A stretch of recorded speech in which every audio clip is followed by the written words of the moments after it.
Hello everyone. So I hope that you guys are all staying safe and healthy during this time and hopefully occupied with things to do. I definitely needed a little bit time away from everything and everyone, and so I feel like changing a baby was the most perfect way to do that. So I'm just going to show you guys what I'm going to put them in. It's going to be this yellow and white stripe onesie and these little pants with clouds on them. I believe it's by Disney Baby. This outfit actually came home with Tallulah. It was the outfit she had on when I opened her. But I just love this combination so much. I think it is really adorable. And it's going to be kind of gloomy tomorrow, so I'm hoping this will brighten our day up a little bit. But anyway, per usual, I was kind of thinking about something and wanted to share it with you guys. So as I was building my Reborn journal the other day, I was finding pictures of all the babies so that I could print them off because that's one of the major things that I hadn't done yet.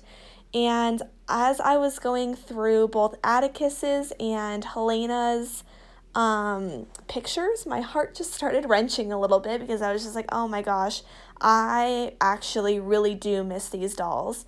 And I know a lot of people have talked about regret sales and things like that.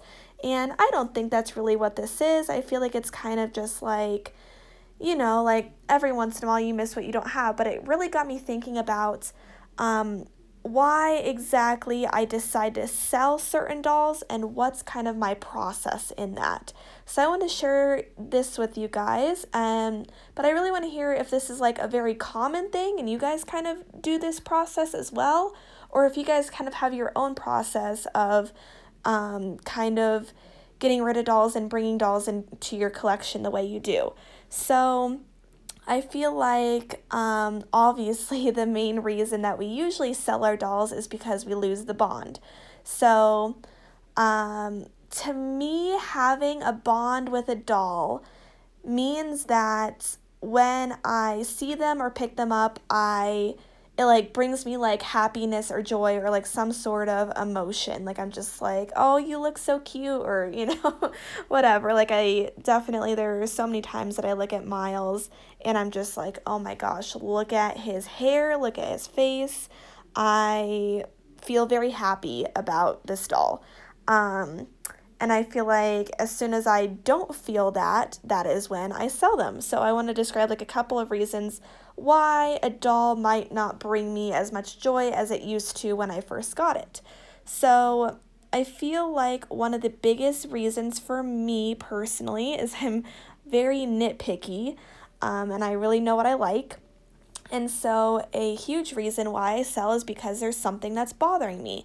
And we all grow and develop in this hobby, and so typically we start out with lower quality dolls and we start getting more higher and higher quality dolls.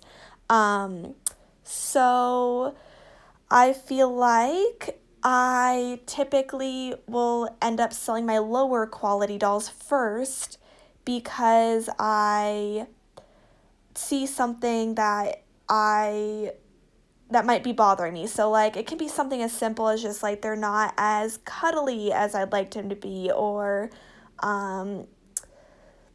it can even be small things like details about the kit, like, oh, like this is a much older kit and newer kits have much more realistic fingers, or it can be like the smallest thing. It could even be like painting details, like, oh, like I used to really like this sort of style of veining, but now I like a little bit more heavier mottling. So I feel like as we grow and develop, we kind of eliminate dolls that don't really fit our huge likes anymore, if that makes any sense. But this can even happen like, before you bond with a doll. Sometimes even before I bond with a doll, I notice something that I don't particularly like, and that's why I don't keep the doll for very long, because I'm just like, oh, like this is maybe not exactly what I expected.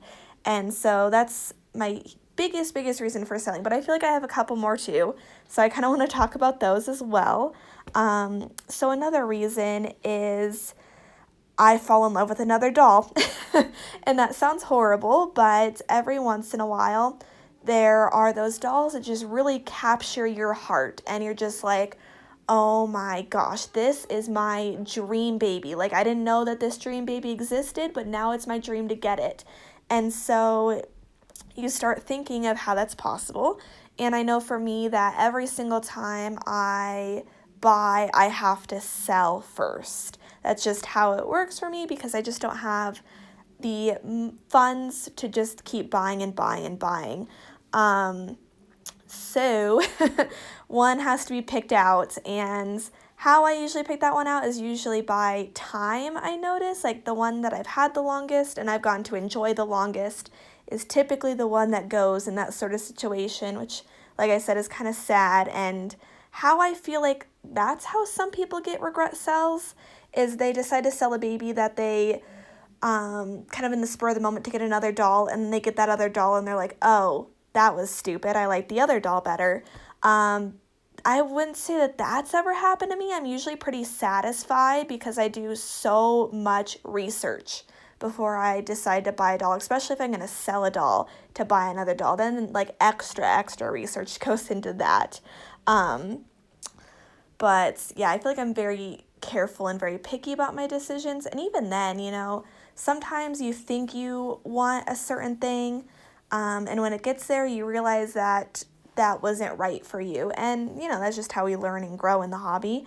But anyway, I'd say like another reason why I decided to sell, which is kind of similar to the one that I was just talking about. But anyways, I feel like a lot of the time I just feel like I need a change in my collection.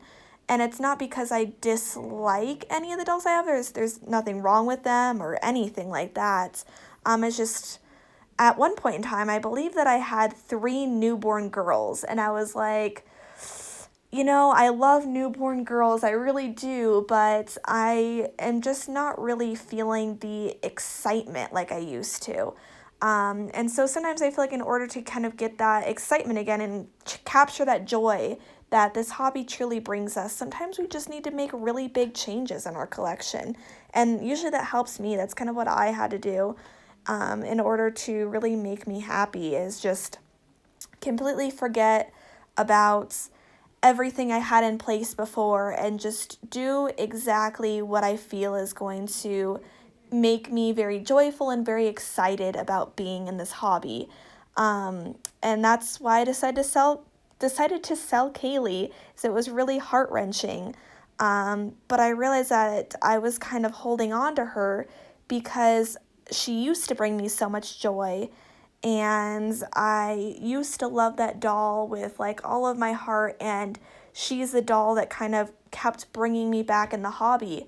But once I was back in the hobby, I realized that she was just sitting there and she wasn't getting any sort of attention or anything that I really wanted her to kind of have, which sounds silly because she's a doll, but I'm just like, it seems silly to have like such an expensive item in your house to keep them around just because they bring really good memories, I guess. I don't know, just kind of like an emotional thing.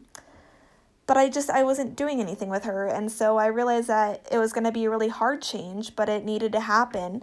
And that's kind of the hard part about selling, is a lot of the times we do have like emotional attachments to these dolls, but we just need to switch it up. And I realized that that's why it's good to sell. We shouldn't be like really sad or upset when we lose the bond, because it means that something else fantastic is going to be coming into our collection.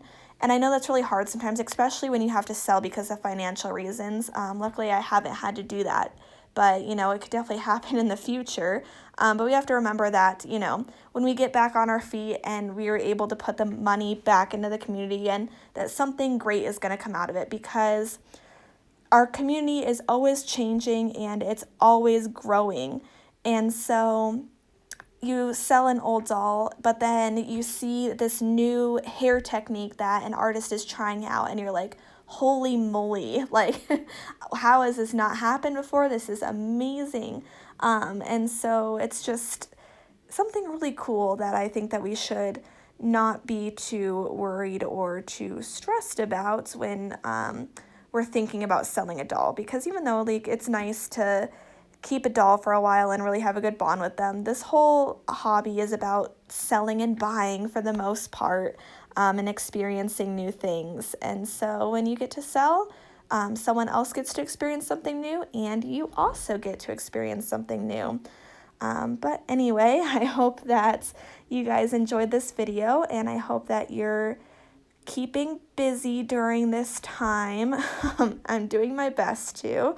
And so if you guys have any video requests for me, let me know. Or like if you guys want to do a live video at a certain time to kind of keep us all connected, like what times would be good for you guys. And thank you guys for watching. I hope to see you guys next week. But between then, you guys have a good rest of your day. All right, bye-bye.